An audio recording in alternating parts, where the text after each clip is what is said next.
എല്ലാ വിദ്യാർത്ഥികൾക്കും പുതിയൊരു വീഡിയോയിലേക്ക് സ്വാഗതം. ഈ വർഷത്തെ കേരള യൂണിവേഴ്സിറ്റി ഡിഗ്രി കോഴ്സുകളിലേക്കുള്ള തേർഡ് അലോട്ട്മെൻറ്റ് റിസൾട്ട് പ്രസിദ്ധീകരിച്ചു. വിദ്യാർത്ഥികൾക്ക് admission.keralauniversity.ac.in/fyugp/index.php എന്നുള്ള ഈ ഒരു പേജ് വഴി വിദ്യാർത്ഥികൾക്ക് നിങ്ങളുടെ ഈ വർഷത്തെ കേരള യൂണിവേഴ്സിറ്റി ഡിഗ്രി കോഴ്സുകളിലേക്കുള്ള തേർഡ് അലോട്ട്മെൻറ്റ് ചെക്ക് ചെയ്യാവുന്നതാണ്. അപ്പോൾ വിദ്യാർത്ഥികൾക്ക് നിങ്ങളുടെ ആപ്ലിക്കേഷൻ നമ്പറും പാസ്വേഡും നൽകി ലോഗിൻ ചെയ്തുകൊണ്ട് അലോട്ട്മെൻറ്റ് ലഭിച്ചിട്ടുണ്ടോ എന്നുള്ള കാര്യം ചെക്ക് ചെയ്യാവുന്നതാണ്. ആദ്യമായിട്ട് അലോട്ട്മെൻറ്റ് ലഭിച്ചിട്ടുള്ള വിദ്യാർത്ഥികൾ നിർബന്ധമായിട്ടും അലോട്ട്മെൻറ്റിൻ്റെ ആ ഒരു അഡ്മിഷൻ ഫീസ്, അതായത് യൂണിവേഴ്സിറ്റിയിൽ അടക്കേണ്ട ആ ഒരു അഡ്മിഷൻ ഫീസ് വിദ്യാർത്ഥികൾ ഓൺലൈനായിട്ട് അടയ്ക്കേണ്ടതാണ്. അതിനുശേഷം വിദ്യാർത്ഥികൾക്ക് 25-ാം തീയതി മുതൽ 28-ാം തീയതി വരെ വിദ്യാർത്ഥികൾക്ക് കോളേജിൽ നേരിട്ട് ഹാജരായിട്ട് അഡ്മിഷൻ നേടാവുന്നതാണ്. അപ്പോൾ വിദ്യാർത്ഥികൾക്ക് ഈ ഒരു തേർഡ് അലോട്ട്മെൻറ്റിന് ശേഷം അലോട്ട്മെൻറ്റ് ലഭിച്ച വിദ്യാർത്ഥികളുടെ ലാസ്റ്റ് ഇൻഡെക്സ് മാർക്ക് അറിയുന്നതിനായിട്ട് വിദ്യാർത്ഥികൾക്ക് ഇവിടെ last index mark of third allotment എന്ന് പറഞ്ഞിട്ട് ക്ലിക്ക് ഹിയർ എന്നുള്ളൊരു ഓപ്ഷൻ കൊടുത്തിട്ടുണ്ട്. അവിടെ ക്ലിക്ക് ഹിയറിൽ ക്ലിക്ക് ചെയ്യുക. ക്ലിക്ക് ചെയ്യുന്ന സമയത്ത് നിങ്ങൾക്ക് ഏത് കോഴ്സിൻ്റേതാണ് ആ ഒരു ഇൻഡെക്സ് മാർക്ക് അറിയേണ്ടത് അത് സെലക്ട് ചെയ്യുക. ഞാനിപ്പോൾ BA English owners or research എന്നുള്ള കോഴ്സാണ് സെലക്ട് ചെയ്തിട്ടുള്ളത്.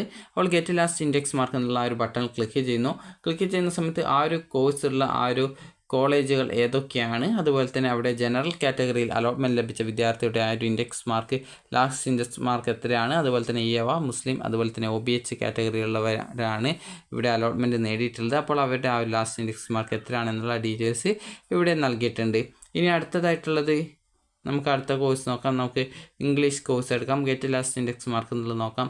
അപ്പോൾ ഈ ഒരു BA ഇംഗ്ലീഷ് കോഴ്സുള്ള ആ ഒരു കോളേജുകളിൽ ജനറൽ കാറ്റഗറിയിൽ അലോട്ട്മെൻറ്റ് ലഭിച്ച വിദ്യാർത്ഥികളുടെ ഇൻഡെക്സ് മാർക്ക്, അതുപോലെ തന്നെ ബാക്കി കാറ്റഗറിയിൽ അലോട്ട്മെൻറ്റ് ലഭിച്ച വിദ്യാർത്ഥികളുടെ ഇൻഡെക്സ് മാർക്ക് എന്നിവ നിങ്ങൾക്ക് ഇതിൽ കാണാൻ സാധിക്കുന്നതാണ്. ഇതിൽ ആ ഒരു കോളേജുകളിൽ അലോട്ട്മെൻറ്റ് ലഭിച്ച വിദ്യാർത്ഥികൾ ഏറ്റവും കുറഞ്ഞ ഇൻഡെക്സ് മാർക്ക് ഉള്ള വിദ്യാർത്ഥികളുടെ ആ ഒരു ലിസ്റ്റാണ്, അതായത് ലാസ്റ്റ് ഇൻഡെക്സ് മാർക്ക് ഡീറ്റെയിൽസാണ് ഇതിൽ വന്നിട്ടുള്ളത്. അപ്പോൾ വിദ്യാർത്ഥികൾക്ക് ഈ ഒരു കാര്യങ്ങൾ ചെക്ക് ചെയ്ത് നിങ്ങൾക്ക് അടുത്ത അലോട്ട്മെൻറ്റ് ലഭിക്കുമോ എന്നുള്ള കാര്യം പരിശോധിക്കാൻ സാധിക്കുന്നതായിരിക്കും. അതുപോലെ തന്നെ മുൻ അലോട്ട്മെൻറ്റിൽ ടെമ്പററി അഡ്മിഷൻ നേടിയിട്ടുള്ള വിദ്യാർത്ഥികൾക്ക് ഈ ഒരു അലോട്ട്മെൻറ്റിൽ പുതുതായിട്ട് മറ്റൊരു കോളേജിലേക്ക് അലോട്ട്മെൻറ്റ് ലഭിക്കുകയാണെങ്കിൽ വിദ്യാർത്ഥികൾ നിർബന്ധമായിട്ടും പുതിയതായിട്ട് അലോട്ട്മെൻറ്റ് ലഭിച്ച ആ ഒരു കോളേജിൽ ജോയിൻ ചെയ്യാനായിട്ട് ശ്രദ്ധിക്കേണ്ടതാണ്. അതുപോലെ തന്നെ വിദ്യാർത്ഥികൾക്ക് ടെമ്പററി ഉണ്ടോ അല്ലെങ്കിൽ പെർമനൻറ്റ് അഡ്മിഷൻ ഉണ്ടോ എന്നുള്ള കാര്യം സംബന്ധിച്ച് നിലവിൽ ഈ ഒരു സർക്കുലർ വന്നിട്ടില്ല. അത് അഡ്മിഷനുമായി ബന്ധപ്പെട്ട ഇൻസ്ട്രക്ഷൻസ് വന്നതിന് ശേഷം വിദ്യാർത്ഥികളെ ആ ഒരു വിവരം അറിയിക്കുന്നതായിരിക്കും. അപ്പോൾ വിദ്യാർത്ഥികൾക്ക് ഈ ഒരു അലോട്ട്മെൻറ്റ് ചെക്ക് ചെയ്ത് അലോട്ട്മെൻറ്റ് കിട്ടിയിട്ടുണ്ടോ ഇല്ലയോ എന്നുള്ള കാര്യം നിലവിൽ ഇപ്പോൾ ചെക്ക് ചെയ്യുക. അതിനുശേഷം 28-ാം തീയതിക്കകം വിദ്യാർത്ഥികൾ അലോട്ട്മെൻറ്റ് ലഭിച്ച കോളേജിൽ നേരിട്ട് പോയിട്ട് ഹാജരാവാനും അതായത് അഡ്മിഷൻ നേടുന്നതിനും ശ്രദ്ധിക്കേണ്ടതാണ്. അപ്പോൾ ഇതിന് ശേഷമുള്ള സപ്ലിമെൻ്ററി അലോട്ട്മെൻറ്റ് ഘട്ടം, അതുപോലെ തന്നെ മറ്റ് കമ്മ്യൂണിറ്റി കോട്ട, അതുപോലെ സ്പോർട്സ് കോട്ട എന്നിങ്ങനെയുള്ള അഡ്മിഷൻ നടപടികളുമായി ബന്ധപ്പെട്ടുള്ള ഷെഡ്യൂളുകൾ ഉടൻ തന്നെ വരുന്നതായിരിക്കും. നിലവിൽ തേർഡ് അലോട്ട്മെൻറ്റ് വരെയുള്ള ഷെഡ്യൂളാണ് വന്നിട്ടുള്ളത്. അതിനുശേഷമുള്ള ഈ ഒരു കോളേജ് ക്ലാസ്സുകൾ ആരംഭിക്കുന്നത് ജൂലൈ 1-ാം തീയതി മുതലാണ്. അപ്പോൾ അതുവരെയുള്ള ഷെഡ്യൂൾസ് മാത്രമാണ് വന്നിട്ടുള്ളത്.